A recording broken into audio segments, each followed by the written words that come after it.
The front office has to look at themselves and wonder if this core is what's getting it done. It doesn't seem to be, with Zach LaVine being the leader, and this is making DeMar DeRozan not feel like he's as important, with contract extension talks coming up very soon. We're going to get into more of that in this episode of Bulls Digest. And before I get into that, I just want to say that 97% of you are not subscribed. If you're looking for daily Bulls content, look no further. This is the place for you. Make sure to hit that subscribe button. Go down below, hit the bell for notifications, and you won't even have to search this up anymore. It'll be right there as soon as video's uploaded, as convenient as can get for you.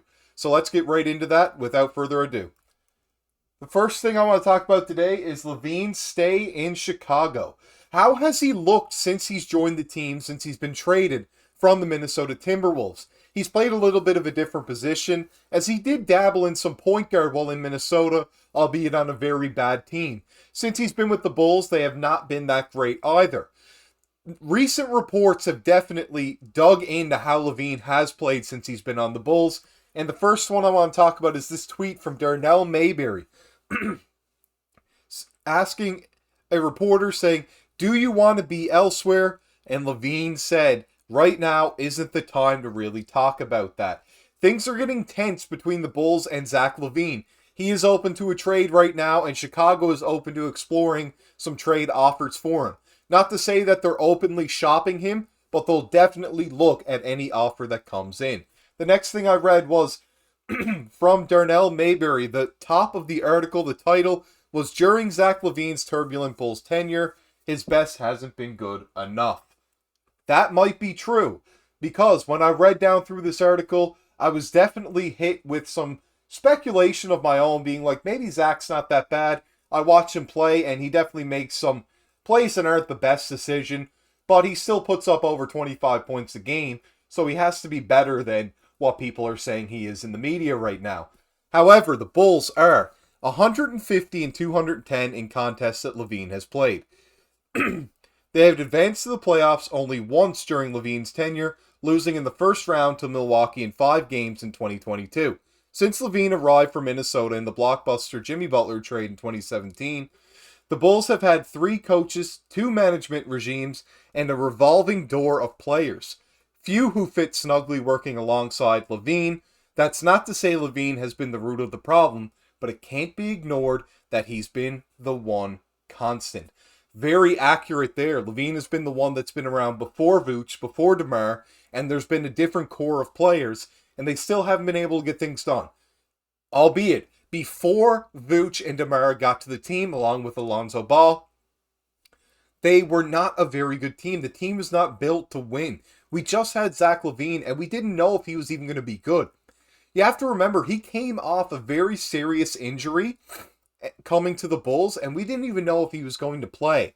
We didn't know if he was going to play at an NBA level. We didn't know what to expect for him. Before he went down for injury with the Timberwolves, he looked great, but we didn't know if he was going to carry that play into the Bulls, as we thought a lot of his explosiveness and athleticism were definitely going to decline after such a serious injury that he faced in Minnesota. However, he has been great on the Bulls. He doesn't tend to dunk it as much as he did when he was on the Timberwolves, or really attack the basket as much, but his jumper has become so good. He has definitely adjusted to that issue. The next thing that I saw was that Fred Hoiberg was fired as Bulls coach just 24 games into LaVine's second season in Chicago. Jim Boylan took over and almost immediately clashed with LaVine before being fired after 2 seasons and a 39-84 record. Bulls coach Billy Donovan has navigated choppy waters with LaVine since arriving in 2020, most famously following a late-game benching of LaVine last season. More than half a dozen players have tried and failed to work as complementary pieces, from past teammates Chris Dunn, Lauri Markkanen, and Wendell Carter Jr., to current teammates, Patrick Williams, DeMar DeRozan, and Nikola Vucevic. A few enjoyed individual success, none achieved team goals. So, I want to talk a little bit about that. Fred Hoiberg, when he was the coach of the Chicago Bulls, I was not a very big fan of him. It was a very mixed feeling that I had. Some games, I was like, he's there for the players, he's making the right plays, and we're just not winning. Other games, it's, what is Fred doing out there as the coach right now? It doesn't make sense. Jim Boylan, probably my least favorite coach that the Bulls have had since I've been watching the Bulls. I've been watching them since I'm a very young child, probably almost 20 years now I've been watching the Chicago Bulls, and Jim Boylen was probably my least favorite coach. He didn't look like he knew what he was doing out there. He didn't get along with the players. He seemed like a worse Thibodeau in some senses and just didn't really know how to get his players to win. He did not look like a winning basketball coach, and I would never, ever want Jim Boylen to join the Chicago Bulls ever again.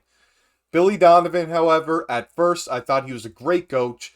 He had some, solid runs with Florida. Obviously, he was phenomenal, but then Oklahoma City was kind of up and down. And I thought maybe being on the Bulls, it was the right situation for him. Now I think it's time maybe for him to go as well, but he has not been near as bad as Jim Boylen. I put Billy as similar to what Fred was like, maybe a little bit better because they did make the playoffs, but Billy does not like to make any adjustments, which is a big issue and needs to change. Another thing the front office needs to look into is maybe it's time for a coaching change as well. The next thing that I want to talk about is Chris Dunn, Lauri Markkanen, and Wendell Carter Jr. Is that really going to be a core to get wins? It doesn't seem like it. Wendell Carter Jr. has been solid with the Magic. Not anything that great, though. It's not like he's an all-star type of player. And when he was with Zach LaVine, he was younger. He wouldn't grab boards. He wasn't aggressive at all. He looked too much for jumpers. And he just wasn't that great of a center in the league. He was okay, but he wasn't anything to write home about. Lauri Markkanen, when he was on the Bulls as well, solid player. He wanted out. He had to leave.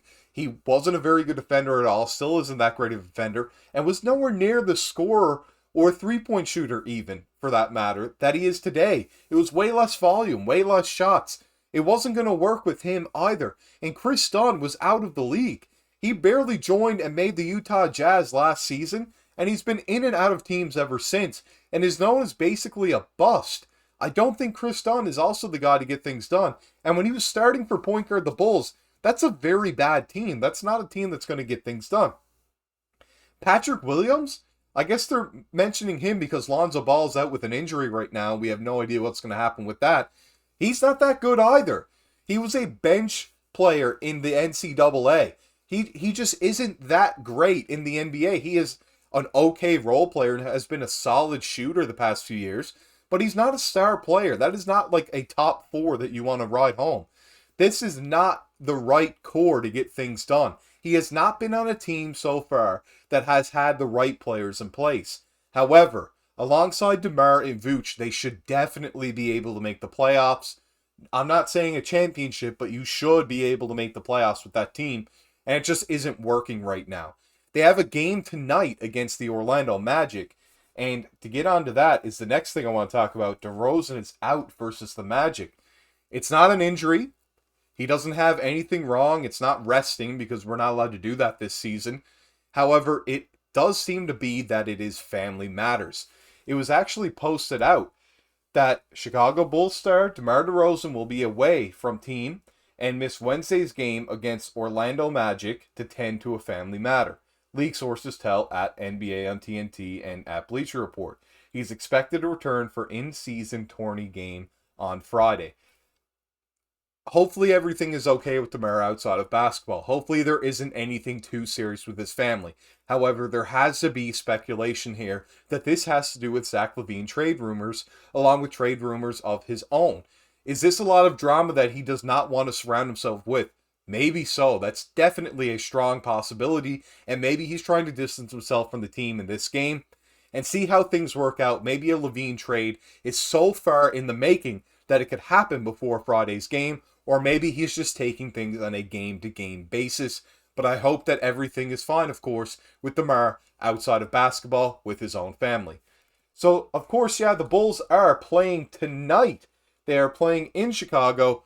They're facing the Magic, the same team that they're going to face in the in-season tourney on Friday. That is on NBCS Chicago, or you can listen to it on the radio, of course, at 670 The Score.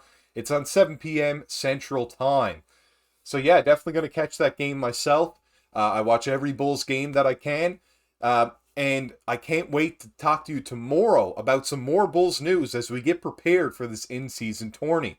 I hope that you enjoyed the video. Make sure to like, comment down below, and make sure to subscribe to the channel. We're doing everyday Bulls content, as I mentioned at the top, and I can't wait to see you in the next time.